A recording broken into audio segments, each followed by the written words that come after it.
Hello students, good morning everyone.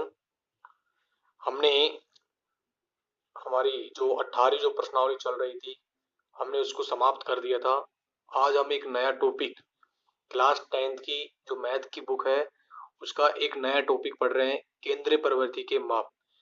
ये प्रश्नावली competition के एग्जामों में भी आती है। केंद्रीय प्रवृत्ति के माप, मेजर्स ऑफ सेंट्रल टेंडेंसी, ये 6 नंबर की प्रश्नावली है। कितने नंबर की प्रश्नावली है? 6 नंबर की। जो कक्षा 10 की जो बोर्ड की है बुक है उसमें 6 नंबर की है। और जो क्वेश्चन नंबर जो 30वां क्वेश्चन होगा वो आपका पेपर में इस प्रश्नावली से आएगा। ठीक है। और यदि आपने मेरे चैनल को सब्सक्राइब नहीं किया है तो आप मेरे मेरे चैनल को सब्सक्राइब करें, शेयर करें, लाइक करें।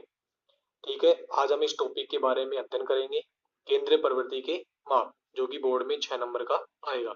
एक ही क्वेश्चन आता है बोर्ड में 6 नंबर का। जो क्वेश्चन नंबर कौन सा होता है? 30वां क्वेश्चन होता है। तो सबसे पहले हम इसकी परिभाषा को जानने की कोशिश करते हैं। केंद्रीय प्रवृत्ति की माप। जो केंद्रीय प्रवृत्ति की जो माप होती है वो क्या होती है?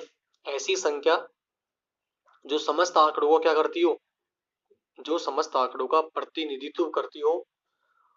वह न तो समूह की न्यूनतम मान वाली संख्या होगी और न ही अधिकतम मान वाली संख्या होगी। यानी कहने का मतलब ये है कि इनमें से ही वह जो संख्या होगी, वो समूह के मध्य होगी या उसके आसपास की संख्या होगी। तो संख्या की माध्य की जो आसपास के जो समूह होते हैं, जो आंकड़े होते हैं, वो क्या होते हैं? वितरित होते हैं। तो इन आंकड़ों की प्रवृत्ति को हम क्या कहते हैं? केंद्रीय प्रवृत्ति। जो प्रवृत्ति आएगी उसको केंद्रीय प्रवृत्ति, तथा इस माध्य को केंद्रीय माप अथवा केंद्रीय प्रवृत्ति की माप कहते हैं। ठीक है। आप इस परिभाषा को लिख लेना, परिभाषा याद करने की कोई जरूरत नहीं है। अब हम बात करते हैं केंद्रीय प्रवृत्ति की जो माप है वो दो प्रकार से डिवाइड है। केंद्रीय प्रवृत्ति की माप कितने प्रकार से डिवाइड है? दो प्रकार से। केंद्रीय प्रवृत्ति की माप, केंद्रीय प्रवृत्ति की माप के अंतर्गत हम दो प्रकार से इसका अध्ययन करेंगे। केंद्रीय प्रवृत्ति की जो माप है, जो माध्य है, उनको हम दो भागों में बांट सकते हैं। तो देखिए दो भाग इसके कौन कौन से? केंद्रीय प्रवृत्ति की माप, पहला जो इसका भाग है वो है गणितीय माध्य। कौन सा भाग है? गणितीय माध्य। गणितीय माध्य। और दूसरा भाग है स्थिति माध्य। स्थिति माध्य। स्थिति, देखो परिभाषा, ऐसी संख्या जो समस्त आंकड़ों का प्रतिनिधित्व करती हो, वह न तो समूह की न्यूनतम मान वाली संख्या होगी और न ही अधिकतम मान वाली संख्या होगी। संख्या की माध्य के आसपास समूह के सभी आंकड़े क्या होते हैं? वितरित होते हैं। तो इस माध्य को केंद्रीय प्रवृत्ति की माप कहते हैं। तो जो केंद्रीय प्रवृत्ति की जो माप है, जो माध्य है, उनको हम कितने भागों में बांट सकते हैं? दो भागों में, गणितीय माध्य और स्थिति माध्य। अब देखिए गणितीय माध्यम के अंतर्गत हम यहाँ पर जो हमारे जो माध्य है वो हम क्या क्या पढ़ेंगे? यहाँ पर हम पढ़ने जाएंगे समांतर माध्य। गणितीय माध्यम के अंतर्गत हम पढ़ेंगे समांतर माध्य। क्या पढ़ेंगे? समांतर माध्य। इसमें हम इसमें तीन चीज पढ़ेंगे। समांतर माध्य को हम इंग्लिश में बोलते हैं arithmetics mean. Arithmetics mean. Arithmetics mean. एक माध्य पढ़ेंगे हम इसमें गुणोत्तर माध्य। कौन सा माध्य पढ़ेंगे? गुणोत्तर माध्य, जिसको इंग्लिश में बोलते हैं जियोमेट्रिक मीन। शॉर्टकट में इसको बोलते हैं एएम, इसको बोलते हैं जीएम। तीसरा जो माध्य है वह हरात्मक माध्य। माध्य है हरात्मक माध्य, जिसको हम बोलते हैं हार्मोनिक मीन। Harmonic mean. तो ये तो है गणितीय माध्य। इसके अंतर्गत हम क्या पढ़ेंगे? समांतर माध्य, गुणोत्तर माध्य और हरात्मक माध्य। समांतर माध्य अर्थमेटिक्स मीन, जिसको शॉर्टकट बोल सकते हैं एएम। गुणोत्तर माध्य जियोमेट्रिक्स मीन जीएम, और हरात्मक माध्य हार्मोनिक मीन। हम यहाँ पर 10वीं क्लास की जो बुक है उसमें केवल ये इस टॉपिक के बारे में ही अध्ययन करेंगे। कक्षा 10 में आपका केवल क्या है, समांतर माध्य ही है, ठीक है, गुणोत्तर माध्य नहीं है। स्थिति माध्य के अंतर्गत, स्थिति संबंधित जो माध्य होता है उसके अंतर्गत हम दो चीज पढ़ेंगे। एक तो पढ़ेंगे माध्यक, मीडियन, जिसको इंग्लिश में क्या बोलते हैं, मीडियन, और एक पढ़ेंगे बहुलक। ये क्या पढ़ेंगे, बहुलक, जिसको बोलते हैं मोड। ये स्थिति संबंधित माध्य है, ये गणितीय माध्य है। तो माध्यक, मीडियन, और ये क्या हो गया, मोड, ठीक है। ये भी आपकी कक्षा 10 की बुक में आपको मिलेंगे, ठीक है। ये दोनों टॉपिक आपकी कक्षा 10 में है, और एक ही टॉपिक है। गुणोत्तर माध्यम हमारे पास नहीं है, हरात्मक माध्य भी नहीं है। तो केंद्रीय प्रवृत्ति की माप को हम दो भागों में बांटते हैं, गणितीय माध्य और स्थितीय माध्य। गणितीय माध्य में समांतर माध्य, गुणोत्तर माध्य, हरात्मक माध्य। हम केवल कक्षा 10 में समांतर माध्य पढ़ेंगे। दूसरी बात है स्थिति माध्य, माध्यक, बहुलक, मीडियन, ये भी कक्षा 10 में आपको मिलेंगे। अब देखिए हम यहाँ पर एक एक टॉपिक को पढ़ेंगे, ऐसे नहीं कि हम सबको पढ़ेंगे। सबसे पहले हम अध्ययन करेंगे समांतर माध्य का। सबसे पहले किसका अध्ययन करेंगे, समांतर माध्य का। तो सबसे पहला हमारा टॉपिक रहेगा इसमें समांतर माध्य, समांतर माध्य। सबसे पहले हम इसकी परिभाषा जानेंगे। समांतर माध्य क्या होता है, वह मूल्य जो किसी श्रेणी, मैं एक बार परिभाषा लिख देता हूं, वह मूल्य जो, वह मूल्य जो किसी श्रेणी के, किसी श्रेणी के समस्त, किसी श्रेणी के समस्त मूल्यों के, समस्त मूल्यों के योग में, समस्त मूल्यों के योग में, योग में उसकी संख्याओं का योग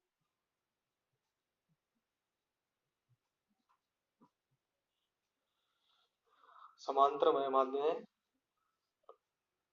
वह मूल्य जो किसी श्रेणी के समस्त मूल्यों के योग में उसकी संख्याओं का भाग, उसकी संख्याओं का भाग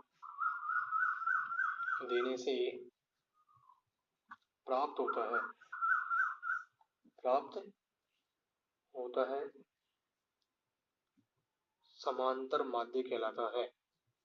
वो क्या कहलाता है, समांतर माध्य कहलाता।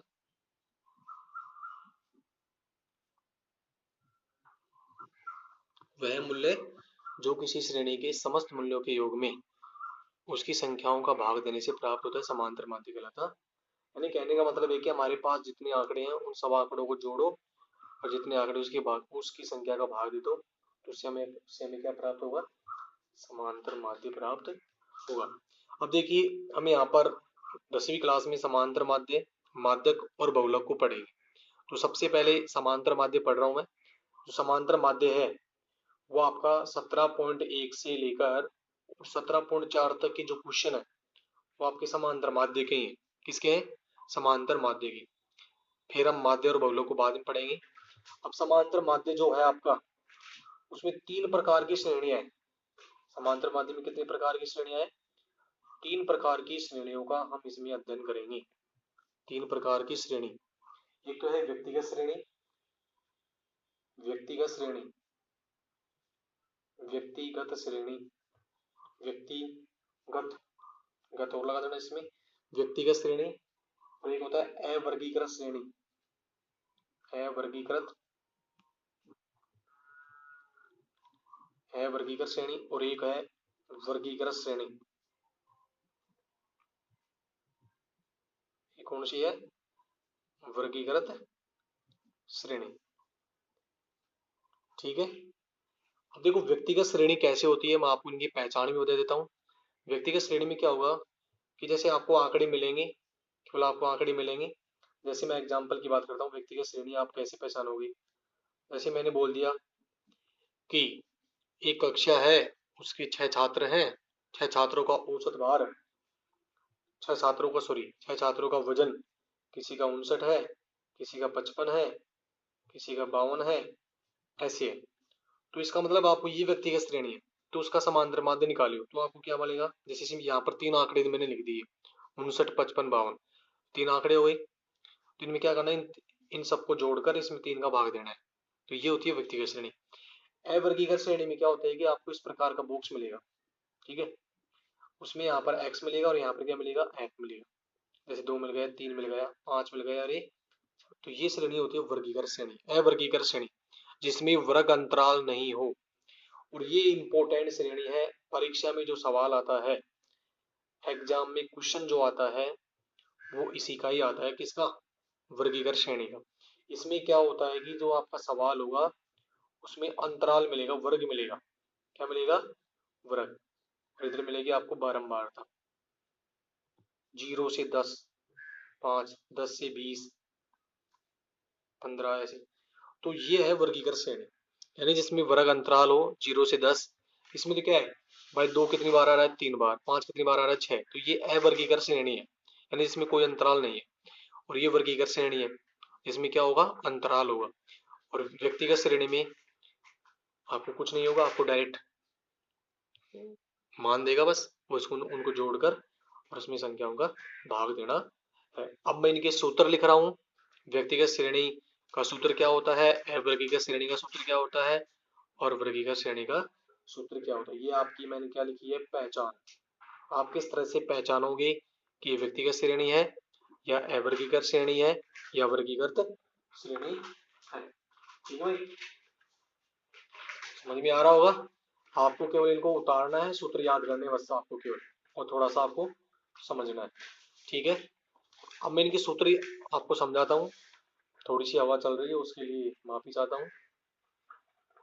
वो व्यक्तिगत श्रेणी, यदि व्यक्तिगत श्रेणी का आपका सवाल आएगा, व्यक्तिगत श्रेणी का सवाल आएगा आपका, तो उसमें आपको जो सूत्र लगाना है, व्यक्तिगत श्रेणी से आप समांतर माध्य ज्ञात करोगी, तो उसका जो सूत्र है वो आपको जाएगा समांतर माध्य बराबर आंकड़ों का योग बटा आंकड़ों की संख्या।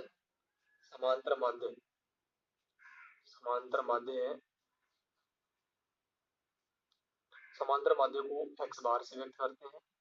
समांतर माध्य बराबर आंकड़ों का योग बटा आंकड़ों की संख्या। आंकड़ों का योग बटा आंकड़ों की संख्या, यानी जो आंकड़े आपको मिले उन सबको जोड़ दो और उसमें आंकड़ों की संख्या भी क्या दे दो, भाग दे दो। ये व्यक्तिगत श्रेणी है, इसमें कोई सारणी नहीं हो, ना अवर्गीकृत वाली हो ना वर्गीकृत वाली हो। वो कैसी श्रेणी होती है? अवर्गीकृत श्रेणी होती है, सॉरी व्यक्तिगत श्रेणी होती है। तो व्यक्तिगत श्रेणी से हम समांतर माध्य ज्ञात करेंगे, तो उसका सूत्र हो जाएगा आंकड़ों का योग बटा आंकड़ों की संख्या। ये आपको सूत्र याद करना है। क्या करना है? सूत्र याद करना है। 17.1 के सारे क्वेश्चन इसी सूत्र से होंगे। 17.1 के जितने भी सूत्र वो किससे होंगे? दूसरा है अवर्गीकृत श्रेणी। कौन सा है? अवर्गीकृत श्रेणी। इसमें जब हम समांतर माध्य ज्ञात करेंगे, इससे हम समांतर माध्य ज्ञात करेंगे, उसका सूत्र हो जाएगा x बार बराबर sigma f i x i बटा सिग्मा एफ आई। सिग्मा का मतलब होता है योग, सिग्मा का मतलब यहाँ पर क्या होता है? योग। एफ आई और एक्स आई के मानों का गुणनफल करेंगे और फिर उनका जोड़ करेंगे, तो वो होता है सिग्मा। ठीक है, तो ये होता है आपका अवर्गीकृत श्रेणी। किसमें होता है? अवर्गीकृत श्रेणी में। ये 17.2 के सवाल है, इसी सूत्र से आपके होंगे। समांतर माध्य एक्स बार बराबर sigma f i x i बटा सिग्मा एफ आई। अब जो इम्पोर्टेंट जो श्रेणी है जिसके ऊपर परीक्षा में सवाल आता है, वर्गीकृत श्रेणी। वर्गीकृत श्रेणी वेरी इंपॉर्टेंट, परीक्षा में जो सवाल आता है इसी के ऊपर आता है। एग्जाम में जो क्वेश्चन आता है 100% इसके ऊपर ही आता है। एग्जाम में जो क्वेश्चन आते हैं वो 100% इसी श्रेणी से आते हैं। आज तक जितने भी सवाल आए हैं इसी श्रेणी के ऊपर आए। तो वर्गीकृत श्रेणी को भी हम तीन भागों में बांट सकते हैं। वर्गीकृत श्रेणी से जब हम समांतर माध्य ज्ञात करेंगे तो उसमें तीन विधियां आपके पास हो जाएंगी। तीन विधियों से हम समांतर माध्य ज्ञात कर सकते हैं। तीन विधि कौन कौन सी इधर देखिए, तीन विधि। तो पहली विधि की मैं बात कर रहा हूँ। पहली विधि है जिसको हम सामान्य विधि बोलते हैं, प्रत्यक्ष विधि जिसको बोल सकते हैं आप, प्रत्यक्ष विधि, साधारण विधि। प्रत्यक्ष विधि से हम जब वर्गीकृत श्रेणी में, वर्गीकृत का मतलब होता है सवाल में आपको बॉक्स में, डब्बे में अंतराल मिलेगा 0 से 10, 10 से 20 ऐसे। प्रत्यक्ष विधि से हम जब समांतर माध्य निकालेंगे तो उसका एक्स बार, समांतर माध्य को किसे लिखते हैं, x bar, sigma f i x i बटा सिग्मा एफ आई, ये सूत्र आपको लगाना है प्रत्यक्ष विधि में। ठीक है, जो आपका वर्गीकृत में होता है वही इसमें होता है। दूसरी जो विधि है वह कल्पित विधि से, इंपॉर्टेंट है, कल्पित विधि से माध्य। देखो इसमें ये, इसमें क्या होता है कि जो हमारे पास जो आंकड़े होते हैं वो बड़े बड़े होते हैं। तो आंकड़ों को छोटा करने के लिए, सवाल थोड़ा इजी करने के लिए कल्पित विधि से भी हम माध्य ज्ञात कर सकते हैं। कल्पित विधि में क्या होता है कि किसी को मानना पड़ता है एक्स बार बराबर A plus sigma f i d i. इसमें डी आई हो जाता है, इसमें विचलन निकलता है सिग्मा एफ आई। ये सूत्र होगा किसमें, कल्पित विधि से जब हम समांतर माध्य निकालेंगे तब। और प्रत्यक्ष विधि से हम जब सूत्र निकालेंगे, सूत्र है हमारा एक्स बार बराबर sigma f i x i बटा सिग्मा एफ आई। कल्पित विधि से माध्य निकालेंगे तो एक्स बार बराबर A plus sigma f i d i बटा सिग्मा एफ आई। जहाँ ए का मतलब है, ए को आपको कुछ कल्पित मानना पड़ेगा, और डी का मतलब होता है विचलन। जहाँ डी का सूत्र कैसे निकालोगे, डी डी कैसे निकालोगे, डी आई बराबर हो जाएगा आपका x I minus A. D I का जो हम जो कॉलम बढ़ाएंगे तो कॉलम में डी आई का मान कैसे निकलेगा, एक्स आई माइनस ए। ए कहाँ से निकलेगा, ये मैं आपको सवाल कराऊंगा तब बता दूंगा। तीसरी विधि है पद विचलन विधि से। पद विचलन विधि से और भी छोटे मान प्राप्त करने हैं तो हम पद विचलन विधि से आसानी से कर सकते हैं। पद विचलन विधि से माध्य, इस विधि से माध्य निकालेंगे तो एक्स बार बराबर A plus sigma f i u i बटा सिग्मा एफ आई गुणा एच गुणा एच। इसमें जो आपका यू आई है, यू आई का मान कैसे निकलेगा, यू आई बराबर एक्स आई माइनस ए बटा एच। इसकी तरह ही निकलता है, इसमें केवल एच का भाग देना है। एच का मतलब होता है अंतराल, वर्ग अंतराल की जो माप होती है उसको हम क्या बोलते हैं, एच, वर्ग अंतराल की माप, वर्ग अंतराल की माप।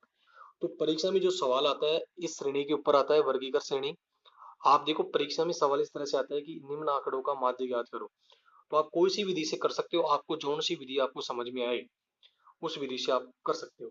17.3 में आप प्रत्यक्ष विधि का प्रयोग भी कर सकते हो, कल्पित विधि का भी प्रयोग कर सकते हो, और पद विचलन विधि का भी प्रयोग कर सकते हो। तो 17.3 और 17.4 है, 17.3 और 17.4 है वो आपको इन तीनों विधियों से ही करनी है। आपको जो सी परीक्षा में अच्छे लगे उससे करना है। यदि आपको कोई सी विधि का नाम नहीं दे तो, यदि आपको किसी विधि का नाम दे देता है कि आपको इसी विधि से समांतर माध्य ज्ञात करना है तो आपको क्या करना पड़ेगा, फिर उसी विधि से आपको समांतर माध्य निकालना पड़ेगा। मैं आपको तीनों विधियों से सवाल समझाऊंगा, प्रत्यक्ष विधि से भी समझाऊंगा। देखो इनमें क्या है कि एक एक सवाल समझने की जरूरत है। आप इस विधि से एक सवाल समझ लोगे तो आप 50 सवाल कर सकते हो, इस विधि से भी समझ लोगे तो आप बहुत सारे सवाल कर सकते हो, इस विधि से भी कर लोगे। तो एक सवाल समझना आपको ध्यान से। तो ये आपके समांतर माध्य, मैंने एक बार मैं दोबारा रिपीट कर रहा हूँ। व्यक्तिगत श्रेणी में कोई सारणी नहीं मिलेगी आपको, ठीक है ना। तो समांतर माध्य एक्स बार बराबर आंकड़ों का योग बटा आंकड़ों की संख्या। 17.1 के सवाल इसमें ही पढ़ेंगे। अवर्गीकृत श्रेणी में समांतर माध्य का सूत्र होता है एक्स बार बराबर sigma f i x i बटा सिग्मा एफ आई। 17.2 में सवाल पढ़ेंगे। सबसे ज्यादा इंपॉर्टेंट परीक्षा में हर बार इसके ऊपर ही क्वेश्चन आता है कि कौन सी सारणी के ऊपर, वर्गीकृत सारणी के ऊपर। 17.3 और 17.4 में जो भी सवाल है आपको इसी विधि से करने हैं। तो प्रत्यक्ष विधि ये भी तीन प्रकार से निकल सकता है। वर्गीकृत श्रेणी से जो माध्य है वो हम तीन विधियों से निकाल सकते हैं। प्रत्यक्ष विधि से, कल्पित विधि से, पद विचलन विधि से।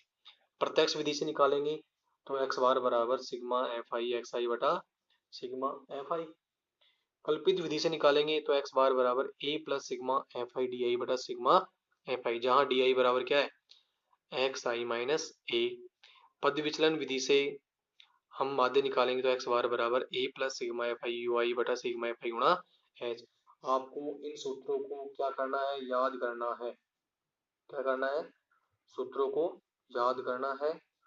सूत्र याद करने हैं, सारे सूत्र 1 2 3 4 5, ये तो एक ही है। 4 सूत्र आपको याद करने हैं, आपका समांतर माध्य हो जाएगा। परीक्षा में आपके 3 टॉपिक है, माध्य, माध्यक, बहुलक। इनमें से 2 चीज आपकी परीक्षा में जरूर पूछता है। ठीक है भाई, इनको याद करना है आपको। सवाल, अब हम बात करते हैं सवालों के ऊपर।